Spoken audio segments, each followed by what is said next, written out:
Et si le cerveau le plus brillant de la pièce était celui que personne n'écoutait? Vous avez bâti tout le projet, écrit chaque ligne de code, mais quelqu'un d'autre en a récolté tous les lauriers. Il pensait que vous resteriez silencieux, jusqu'à ce que leur application plante en direct et que vous soyez le seul à pouvoir la réparer. Ce n'est pas seulement une histoire de code, c'est une histoire de reconnaissance, de justice et d'un adolescent noir et silencieux qui a renversé un système. Si cette histoire vous touche, aidez-nous à atteindre 1000 abonnés pour que nous puissions continuer à créer des récits qui comptent. Chaque abonnement nous donne la force de persévérer et de raconter les histoires que personne d'autre ne raconte. Au moment où la porte s'ouvrit dans un grincement, un silence pesant s'abattit sur la salle de classe. Monsieur Martel entra, avec son air sévère habituel, cravate grise parfaitement nouée, mallette à la main, et un regard de faucon qui balayait la pièce comme s'il cherchait une proie. C'était un vendredi après-midi, et l'air dans le vieux lycée public de Grisac, une petite ville industrielle du nord de la France, sentait la sueur, les copeaux de crayon et la fatigue de fin de semaine. Le cliquetis des claviers et les murmures s'éteignirent instantanément. Sans un mot d'avertissement, M. Martel laissa tomber un épais manuel sur son bureau. Le son résonna dans le silence comme un coup de tonnerre. Si vous êtes aussi intelligent que vous le prétendez, Canté, prouvez-le nous. Résolvez ça. Tous les regards convergèrent. Clément Canté, un adolescent grand et mince de 16 ans, assis au 3e rang près du mur, leva lentement les yeux de son cahier à spirale. Il cligna des yeux derrière ses lunettes fissurées. Les manches de son sweat à capuche étaient retroussées, révélant un désordre de taches d'encre et de graphite, témoignage de longues nuits passées sur des formules et des lignes de code. Clément n'était pas du genre à lever la main. Il n'était pas bruyant, ne cherchait pas à se faire des amis. La plupart du temps, il était absorbé par son vieil ordinateur portable couvert d'autocollants délavés, Python, Ubuntu, et un autocollant bleu qui proclamait « Je débogue, donc je suis ». Un murmure parcourut la classe. Certains ricanèrent, d'autres se donnèrent des coups de coude, comme pour dire « ça va être drôle ». Tout le monde savait que M. Martel n'aimait pas être contesté, et plus tôt dans la semaine, Clément avait osé, poliment mais clairement, remettre en question la logique d'un des problèmes du professeur. Cela n'était pas passé inaperçu. Maintenant, le professeur avait tracé au tableau une équation complexe à plusieurs variables, un mélange de fonctions trigonométriques, de fractions imbriquées et d'une subtile erreur logique. Cela ressemblait plus à un piège qu'à une question, conçue pour prouver un point, conçue pour humilier. Clément fixa le tableau. Son cœur battait fort, non pas par peur, mais par familiarité. Pour lui, ces défis étaient des énigmes, des murmures de l'univers attendant d'être déchiffrés. Mais cette fois, c'était personnel. Du fond de la classe, quelqu'un marmonna « Il va se planter ». Un autre chuchota « Il fait toujours son malin, on va voir s'il est si fort ». Les doigts de Clément se resserrèrent sur son stylo.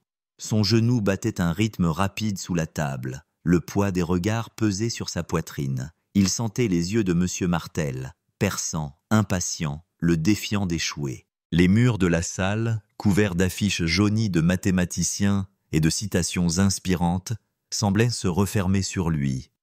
Il prit une lente et profonde inspiration, comme sa grand-mère le lui avait appris pour les nuits où l'anxiété lui serrait la poitrine. Dehors, le soleil d'automne filtrait à travers les stores poussiéreux, projetant de longues ombres obliques. Quelque part dans la rue, le gémissement d'un train de marchandises rappelait que Grisac était le genre de ville où rien ne changeait jamais. Sauf, peut-être, maintenant. Clément se leva, lentement, silencieusement. Sa chaise racla doucement le linoléum. Il ne dit rien. Il s'avança vers le tableau, ses baskets à peine audibles. La classe le regardait, s'attendant à ce qu'il balbutie, hésite ou s'effondre. Mais Clément ne pensait pas aux yeux braqués sur lui. Il pensait aux chiffres, à la symétrie, aux subtiles irrationalités de l'équation qui trahissait une fausse piste, comme un mauvais morceau de code se faisant passer pour du code propre. Il prit le feutre, le testa dans un coin, puis traça une ligne verticale et décisive en plein milieu de l'équation. Quelqu'un gloussa. Monsieur Martel croisa les bras. Clément ne broncha pas. Il ne s'agissait pas de se montrer, ni de prouver que le professeur avait tort. Il s'agissait de regagner quelque chose, silencieusement, audacieusement, par la logique. Il commença à écrire. Première étape, isoler l'expression interne. La fonction d'imbriqué n'était pas seulement complexe, elle était défectueuse. Un dénominateur pouvait être simplifié par des conjugués rationnels. Les yeux de Clément parcouraient les couches comme s'il lisait du code. Il n'était plus dans la salle de classe, il était au milieu d'une session de débogage, chaque ligne l'amenant plus près de la clarté. Les élèves se penchèrent en avant. Ils ne comprenaient pas encore ce qu'il faisait, mais l'assurance de ses gestes les fit douter. Monsieur Martel, lui, fronçait les sourcils. Il n'aimait pas ce qu'il voyait, non pas parce que Clément se trompait, mais parce qu'il pourrait bien avoir raison. Et à cet instant, Clément Canté ne jouait pas selon les règles. Il était en train de les réécrire. Son feutre glissait sur le tableau, chaque trait délibéré, chaque symbole une déclaration. Le chaos de l'équation initiale commençait à prendre forme, non pas par la séquence d'étapes standard enseignée par M. Martel, mais en la démêlant par des lois que Clément avait apprises par lui-même. Ses camarades de classe s'étaient tus. Même les chuchoteurs du fond, Kevin et Dylan, étaient maintenant penchés en avant, leurs ricanements habituels remplacés par de la curiosité. Clément, le garçon au sac à dos scotché et aux chaussures terreuses, faisait quelque chose que personne n'attendait. Il fit une pause, non par incertitude, mais pour laisser la logique se révéler. Il avait vu le piège caché dans la fonction imbriquée, la façon dont une simplification de variables laissait derrière elle une identité trigonométrique plus simple. La structure de l'équation lui rappelait une fonction récursive qu'il avait écrite la nuit précédente pour compresser des chaînes de données dans un projet personnel. Il sourit intérieurement. Une toux sèche brisa le silence. Monsieur Martel s'éclaircit la gorge. « Ce n'est pas la méthode que j'ai enseignée, dit-il, ces mots aussi vifs qu'un vent froid. » Clément hocha légèrement la tête sans se retourner. « Je sais, monsieur, » répondit-il doucement. C'était la première fois qu'il parlait depuis qu'il s'était levé. « Je ne la résous pas à votre manière. » Des murmures d'étonnement parcoururent en la classe comme une volée d'oiseaux effarouchés. Personne ne parlait à M. Martel comme ça. Même les meilleurs élèves ou les sportifs vedettes qui bénéficiaient d'une certaine indulgence ne le faisaient pas. Clément ne l'avait pas dit pour provoquer. Ce n'était pas un défi. C'était juste la vérité.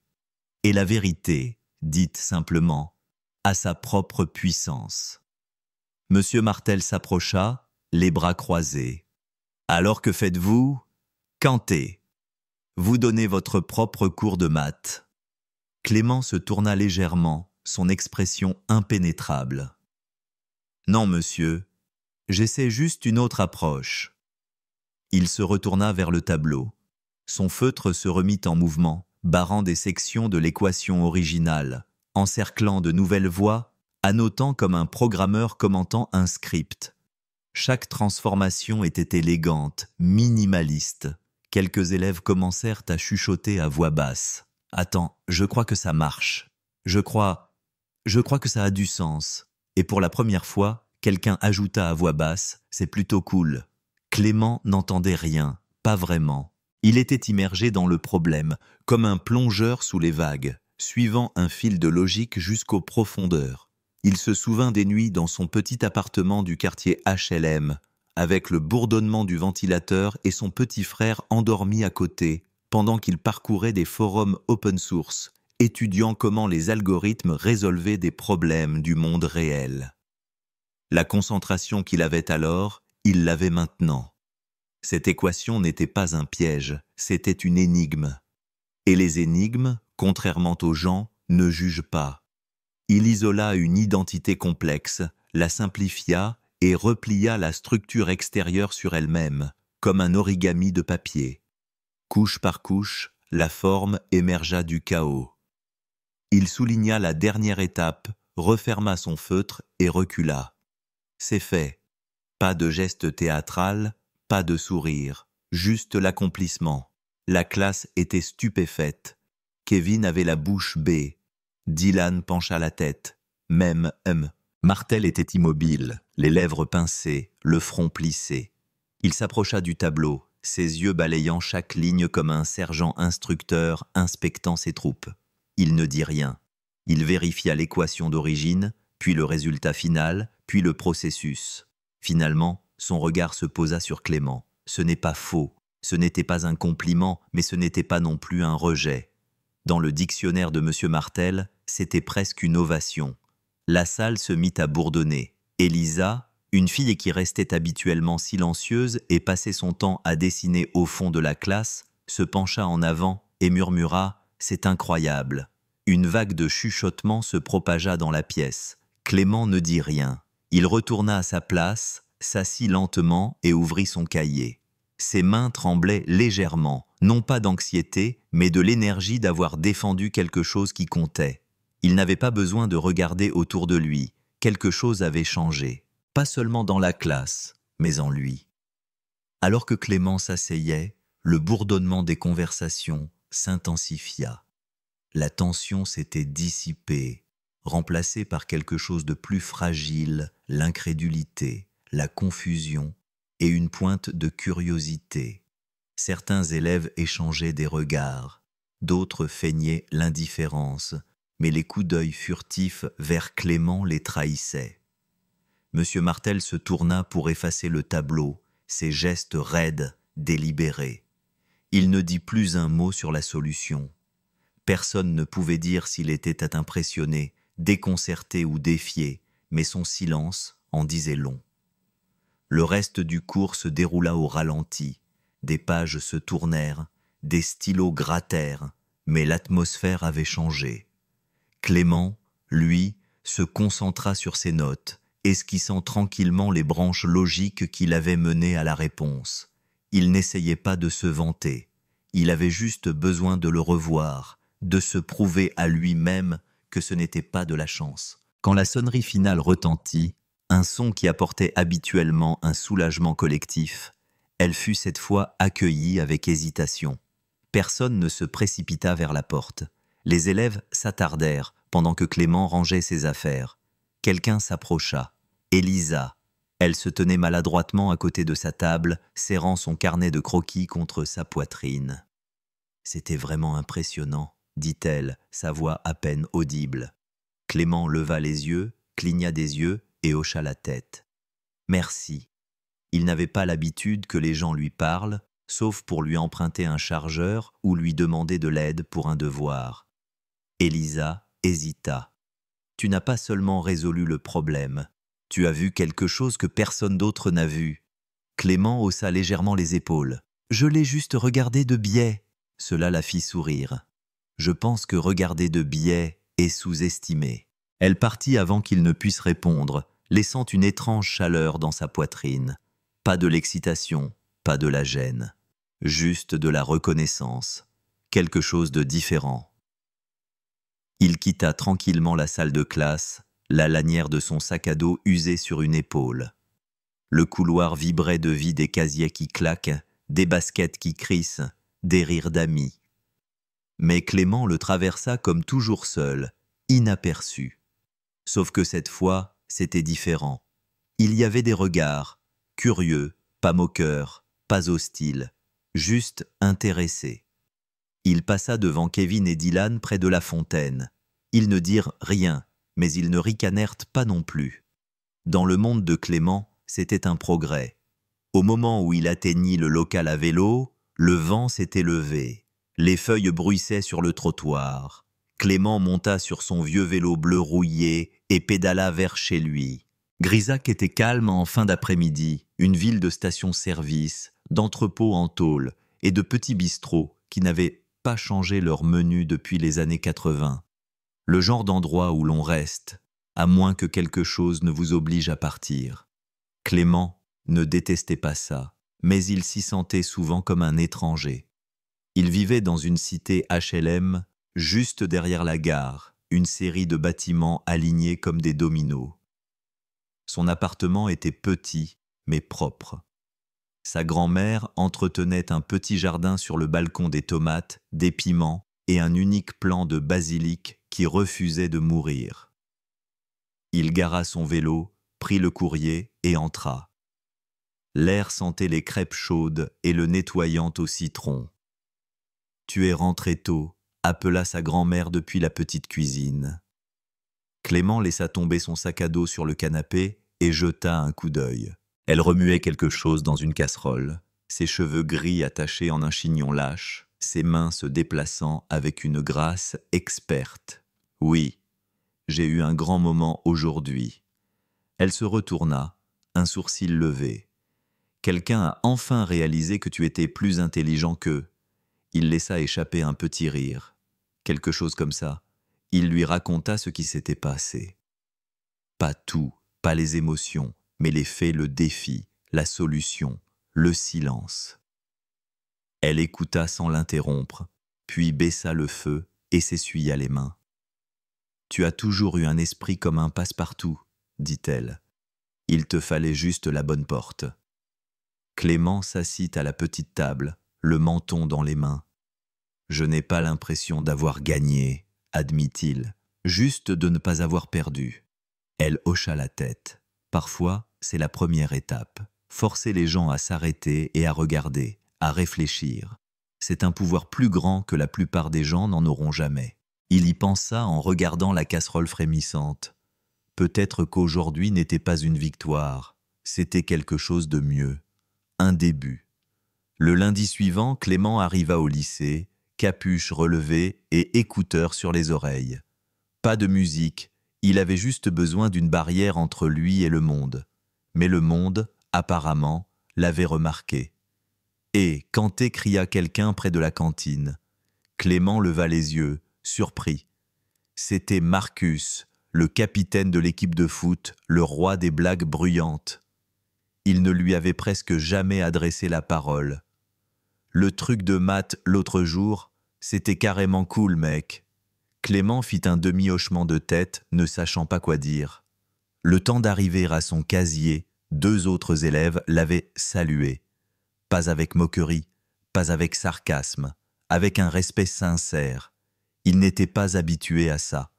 À la 3e heure, les chuchotements le suivaient dans chaque classe. Kanté a résolu l'équation de Martel. J'ai entendu dire que Martel a dû rentrer chez lui pour vérifier sa réponse. Quelqu'un a dit qu'il pourrait le proposer pour le concours national. Rien de tout cela n'était confirmé, mais cela n'empêchait pas les histoires de grandir. Elisa lui passa un mot en cours de français. « Tu es en train de devenir une légende. J'espère que tu es prêt. » Il plia lentement le mot, le glissa dans son cahier et fit semblant de ne pas sourire. Mais sous son calme apparent, quelque chose avait changé. Clément ne se sentait pas invincible, loin de là, mais il ne se sentait plus invisible. Au déjeuner, il s'assit à sa place habituelle près de la fenêtre où personne ne s'asseyait. Il aimait la solitude, mais cette fois, quelqu'un le rejoignit. Elisa. Elle s'assit sans demander, déballant un sandwich comme si c'était la chose la plus naturelle du monde. « Ça ne te dérange pas ?» Clément secoua la tête. « Non, c'est bon. » Ils mangèrent en silence pendant 1 minute, puis Elisa sortit son carnet de croquis. « Tu as déjà remarqué que les équations ont un rythme ?» Clément la regarda, curieux. « Un rythme, oui, » dit-elle en tournant une page remplie de lignes et de formes qui se croisaient. Comme quand je dessine des motifs basés sur les mathématiques. Les fractales, la symétrie, le nombre d'or. On dirait de la musique. Il y a un rythme dans la façon dont les choses se déploient. Clément cligna des yeux. En fait, oui, je vois ce que tu veux dire. Il lui raconta comment il visualisait le code, comment la récursivité ressemblait à des échos, comment les algorithmes avaient des crescendo et des résolutions, comme des symphonies, et juste comme ça, ils parlèrent. Pas de bavardage, pas de banalité, une vraie conversation, une chose à laquelle aucun d'eux n'était habitué. À la fin du déjeuner, Élisa le regarda et dit « Tu n'es pas comme je le pensais, toi non plus », admit Clément. Cet après-midi-là, M. Martel demanda à Clément de rester après les cours. Quand la porte se referma derrière le dernier élève, le silence revint. « J'ai revu votre solution », dit M. Martel, les bras croisés. « Vous avez trouvé une approche à laquelle je n'avais jamais pensé. » Clément resta silencieux. Ça n'arrive pas souvent. Toujours le silence. M. Martel se dirigea vers le tableau, prit un feutre et souligna l'une des étapes intermédiaires de Clément. Cette transformation, ce n'est pas standard. Clément hocha la tête. C'est quelque chose que j'ai synthétisé à partir de forums open source. Ce n'est pas dans nos manuels. M. Martel le regarda longuement. Seriez-vous intéressé par le concours national de mathématiques en tant que représentant de Grisac-Clément cligna des yeux. Pardon, ce concours est très sélectif. La plupart des lycées ne se qualifient même pas. Mais avec votre méthode, et si vous êtes prêt à l'expliquer par écrit, nous pourrions avoir une chance. Clément déglutit. Je dois y réfléchir, bien sûr. Mais il me faut une réponse avant vendredi. Clément sortit de la salle, la tête tourbillonnante. Il avait toujours travaillé dans l'ombre, en silence, résolvant des problèmes que personne ne lui avait donnés. Maintenant, quelqu'un voulait mettre ça en lumière, utiliser son travail, peut-être même le récompenser. C'était écrasant. Quand il rentra chez lui ce soir-là, sa grand-mère était sur le balcon, sirotant une tasse de thé. « On dirait que tu as vu un fantôme », dit-elle sans le regarder. « Pire, » marmonna Clément. « J'ai vu du potentiel. » Elle rit, un son doux et fier. C'est parfois plus effrayant qu'un fantôme. Il s'assit à côté d'elle. Dans sa poche, le mot d'Élisa pressé contre sa jambe comme un deuxième battement de cœur. Pour la première fois, une porte s'était ouverte. Mais la franchir demanderait plus que de résoudre des équations. Cela signifiait choisir d'être vu. Le reste de la semaine passa comme dans un rêve. Chaque couloir semblait plus étroit, chaque conversation plus forte. Clément s'était toujours déplacé dans l'école comme un fantôme, mais maintenant, les projecteurs semblaient inconfortablement réels. Des affiches pour le concours national de mathématiques apparurent sur les tableaux d'affichage. Quelques élèves lui demandèrent s'il avait vraiment été invité. Mercredi soir, Clément était assis seul dans la cuisine faiblement éclairée. Le formulaire que M. Martel lui avait donné était posé devant lui. La date limite était dans 2 jours. Tout ce qu'il avait à faire était de signer. Mais il entendait encore la voix du doute. « Tu as juste eu de la chance, une fois. » Et si tu n'y arrives plus, il referma son cahier d'un coup sec. La petite cuisine semblait trop exiguë, trop chaude. Il sortit prendre l'air frais de la nuit. Il avait besoin d'une distraction. Clément se glissa dans la petite pièce du fond où se trouvait son vieil ordinateur. Il l'alluma, non pas pour étudier, mais pour construire. Il ouvrit une fenêtre de ligne de commande, commença à taper et se perdit dans le monde du code. Les heures passèrent. Il construisait un nouveau type de générateur d'énigmes, un programme qui non seulement créait des problèmes, mais les personnalisait. Adaptatif, intuitif, stimulant. Un professeur dans une boîte, construit par un élève. Vers minuit, une version prototype fonctionnait. Et pour la première fois de la semaine, Clément sourit. Le lendemain matin, fatigué mais concentré, il trouva M. Martel après les cours. « Je vais participer au concours, » dit-il. Le professeur hocha la tête. « Bien, mais je veux le faire à mes conditions. » M. Martel haussa un sourcil. « Qu'est-ce que ça veut dire ?» Clément prit une grande inspiration. Je veux soumettre ma propre série de problèmes dans le cadre de ma candidature. Quelque chose de différent, de pratique. Monsieur Martel hésita, puis hocha lentement la tête. « Montrez-moi ce que vous avez. » Cet après-midi-là, Clément travailla pendant le déjeuner, esquissant un prototype de son système d'énigmes adaptatives. Pendant ce temps, la nouvelle de sa décision s'était répandue. Élisa le trouva à la bibliothèque. « Tu le fais vraiment ?» dit-elle, sa voix basse mais chaleureuse. « Oui, j'ai peur, admit-il. J'ai une peur bleue. »« Bien, » répondit-elle en souriant. « Ça veut dire que c'est important. » Ce soir-là, Clément montra le prototype à sa grand-mère. Elle se pencha en avant, les yeux brillants. « Tu as fait ça tout seul, » murmura-t-elle. « C'est encore brut.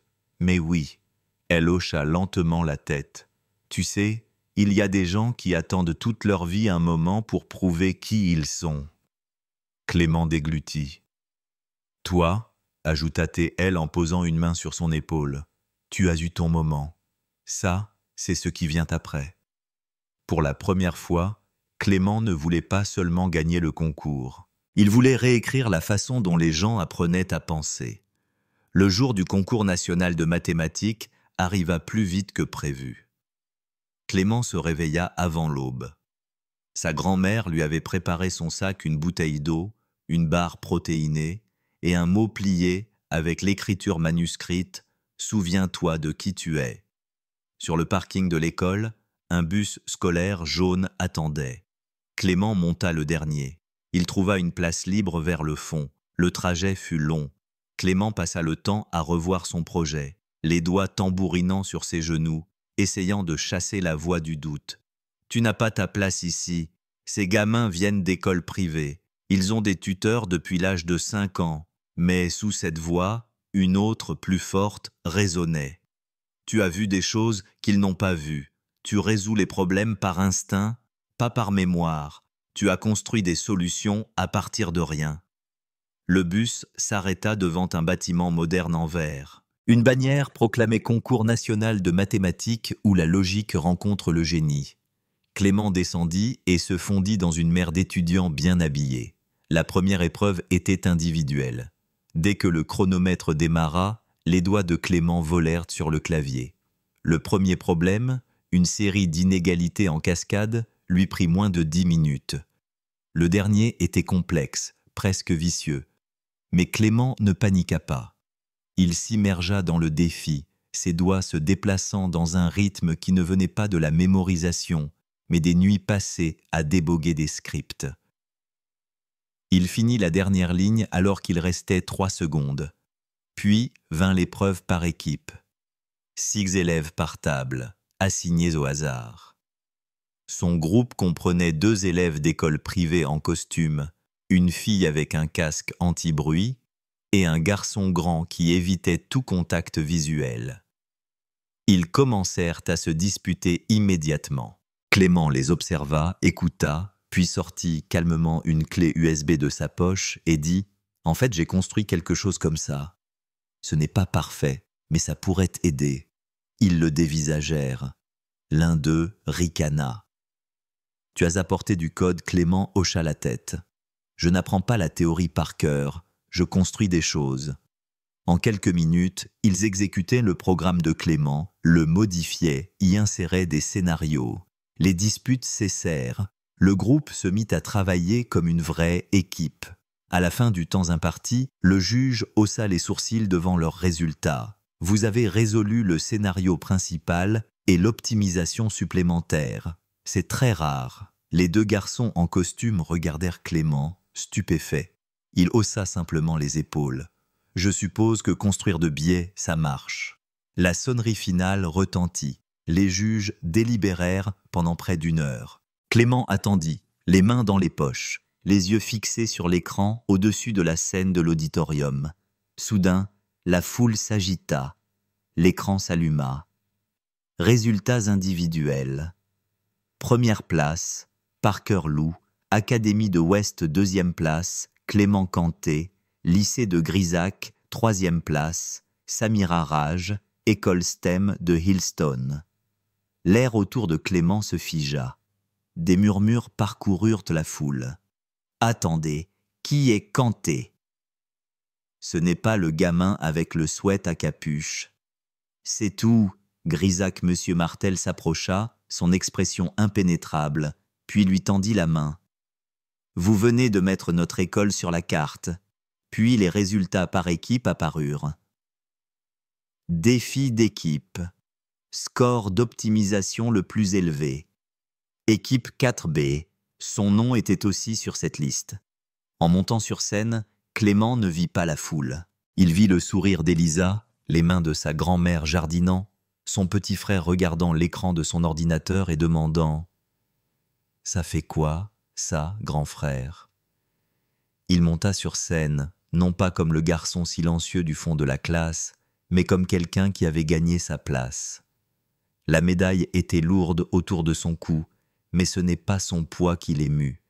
C'était le silence qui suivit, la façon dont les gens le regardaient différemment, non pas parce qu'il avait gagné, mais parce qu'ils avaient vu quelque chose d'inattendu, quelque chose de vrai. Plus tard, alors que le bus se remplissait, l'un des garçons de l'école privée de l'équipe 4B s'approcha. « Tu as écrit ce code toi-même » demanda Théil.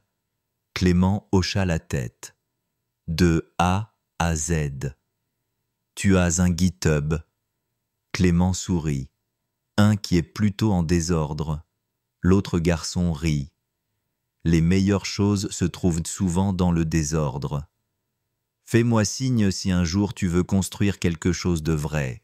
Alors que le bus retournait à Grisac, Clément regarda par la fenêtre. Il était entré dans la lumière, non pas en imitant les autres, mais en pensant différemment, en choisissant de faire confiance aux parties silencieuses de lui-même.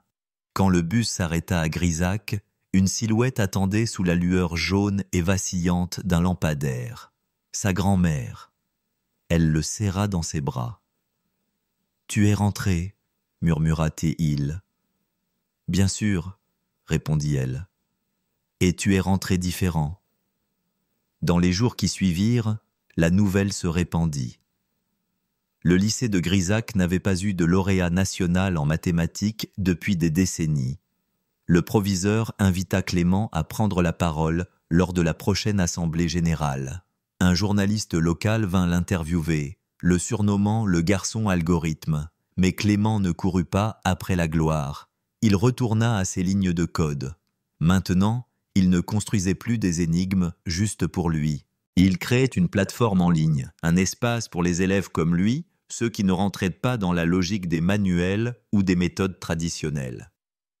Il l'appela « en biais » parce que, comme il l'expliqua sur la page d'accueil, le chemin le plus droit n'est pas toujours le plus intelligent. Elisa dessina le logo, un symbole de l'infini sinueux, dessiné comme un 8 couché, avec un chemin s'échappant de la boucle. Bientôt, des élèves d'autres villes commencèrent à s'inscrire. Ils laissaient des commentaires, enfin quelque chose qui a du sens. Je ne savais pas que les maths pouvaient être comme ça. Cette plateforme me comprend. Un après-midi, Elisa passa chez lui avec un croquis. C'était lui, debout devant le tableau, un feutre à la main, le regard clair. En dessous, elle avait écrit « Tu as changé les règles du jeu pour que d'autres puissent jouer ». Il l'accrocha au-dessus de son bureau, non pas comme un trophée, mais comme un rappel que les enfants les plus silencieux portent souvent les vérités les plus puissantes, que le génie n'est pas bruyant, il est persévérant, et que parfois, tout ce qu'il faut pour changer le monde, c'est un esprit courageux qui refuse de rester invisible. Clément Kanté ne s'est pas battu avec des mots, il a laissé son travail parler. Et quand il a finalement parlé, il a changé des vies. D'un élève oublié à un innovateur technologique, son histoire prouve qu'il n'est pas nécessaire d'être bruyant pour faire du bruit. Alors, la prochaine fois que quelqu'un sous-estimera votre talent, souvenez-vous de Clément. Continuez à construire, montrez-le par vos actions. Le monde a besoin d'entendre le murmure du génie.